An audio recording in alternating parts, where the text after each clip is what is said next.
What's going on, ladies and gentlemen? It is Kevin Jackowitz here with the Caged Review, and man, has it been a great week here at the channel.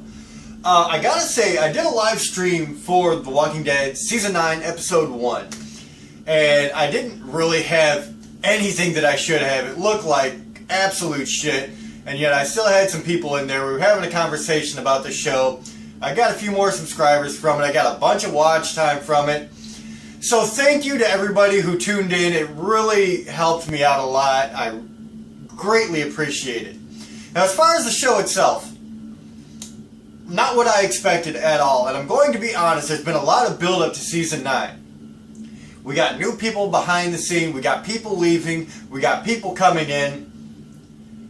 And I kind of expected them to go for the jugular at the beginning, you know, to grab people and really bring them in. And that is not what happened at all. I think it was a very, very, very tame episode for The Walking Dead. Now, it's not to say that it was bad, but honestly, at parts it did drag a little bit. It was an hour and a half long. And the pace, I did feel, was a bit slow at times. Now, they did have some cool moments here, and I am going to talk about spoilers, and I'll get to those toward the end, and I'll let you know when. So if you don't want spoilers, then, you know, fine. Honestly, I felt like there was a couple of good performances, specifically from Lauren Cohan, who plays Maggie. And I think there's some good character development there. They had some cool conversations between some of the main characters, but honestly, it was a very basic premise. And really, the basic premise was that Rick, who has now kind of taken control of everything, and, you know, he's taken Negan out of the picture, and everybody has to reestablish a new way of life. He's trying to help the Sanctuary people reestablish that new life.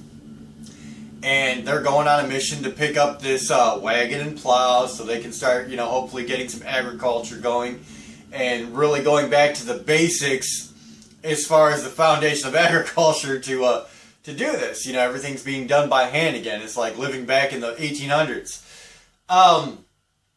So it's really interesting in that respect because, of course, he's going to meet resistance, not only from his own people, but from the Sanctuary people, some of who are still very much with Negan. But there wasn't much to it past that, to be very honest. And I thought that was a little bit disappointing because I wanted them to go for the jugular. I wanted them to start out with something that says, hey, we're here. This is a new look, a new feel for the show. They did not do that at all. They had a lot of foreshadowing, a lot of story building, which was fine. You need that to have, you know, a reason to care about things, to care about the people involved. But, especially with an hour and a half, I feel like they could have done a little bit more. I really do. Overall, I try to rate things out of 10, and if I was going to rate this, I mean, I'd probably give it a 5 out of 10. It was okay for what it was. It was not what I wanted to see kicking off a new season. And I understand, like I said, plot development, character development, I get it. You were trying to establish some things. But nothing really caught your attention. Okay, so I'm going to get into some spoiler talk, so if you don't want to know anything, go ahead and get out now because I'm going to reveal a couple of main plot points here for this episode. Now, the first thing is, Negan is not in here at all. And there was an interview afterwards where she said, you know, this is kind of a new time. It's after people have kind of moved away from the whole war with the Sanctuary people.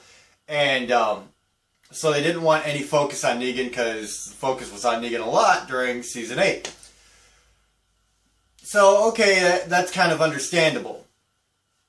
The big reveal here is that Maggie is not willing to just follow Rick anymore. She's pissed off that Rick did not kill Negan. She wants to take action against that. And she's finally standing up to Rick and saying, you know what? Hilltop is mine. I'm the leader here. I was voted in as the leader here. You've got Alexandria. We are doing our own thing. If you want our help, especially when it comes to the Sanctuary, We're not just going to give anything anymore. They're going to help us, or we're not helping them. And so that kind of actually makes sense if you think about it. Okay, well, it should be a one hand washes the other kind of thing. Rick is trying to establish that these people have been taught all the wrong things, and they really need to be established and lifted up into this new life. And Lauren's just not having it. You know, she does not agree with what Rick did. It also shows that there's a lot of friction there between those two now. And Maggie has really stepped into her own. One thing that really exemplifies that is Gregory, the old leader of the Hilltop. He's still really pissed off that Maggie's in charge. He's very resentful. He's been given a lot of chances. And he basically sold all his people out to Negan in Season 8. So, he's pissed off. There's a situation where a kid that's on a run with Maggie from the Hilltop winds up getting bitten, dies. His parents are very mad. They go to Gregory. Gregory sets it up for the father of this kid to try to kill Maggie. Maggie knows it's Gregory, and she winds up hanging Gregory because of it. She's like, if you're going to try to assassinate me, I'm going to kill you outright, and I'm not going to deal with that. And there you go. So that really does establish Maggie taking the power in Hilltop. Like, there is no conflict there as far as who's going to lead. She killed Gregory. He's done. And kind of gives her this established, like I said, power now. So clearly there's going to be something going on with her and Rick. There's going to be tension there. There's going to be tension between really the rest of the communities and the new Sanctuary people who are trying to make a new life. Especially the ones who are still very close to Negan. You haven't gotten any signs of the Whisperers yet. Like I said, you didn't get to see Negan yet. So that's really all you got from the first episode. And I think they should have done more. I really do. I feel like it was good for what it was. But I think what it was should have had more impact. And that's just my opinion. People have waited this long, you've got to give them something.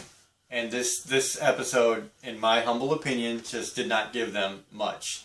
It started establishing conflicts, foreshadowing things, but that's it. So ladies and gentlemen, that's kind of where I'm at with it. I think I'm going to stick with my, it was decent, but it wasn't what I was expecting. And for that, I have to give it a 5 out of 10 because, new season, all this build-up, you didn't try to do anything of shock value whatsoever. So that's where I'm at. Let me know what you think about it in the comments. I'm sure there will be differing opinions about this, especially like, you got to have storyline build-up, you got to have character build-up, which I get. I just, there's time and place. First episode, all this build-up, you do it and you do it hard. They did not. So that's where I'm at. So if you enjoyed this, hit the like button, subscribe, and share. My name is Kevin Jackowitz. Cage Nation, out.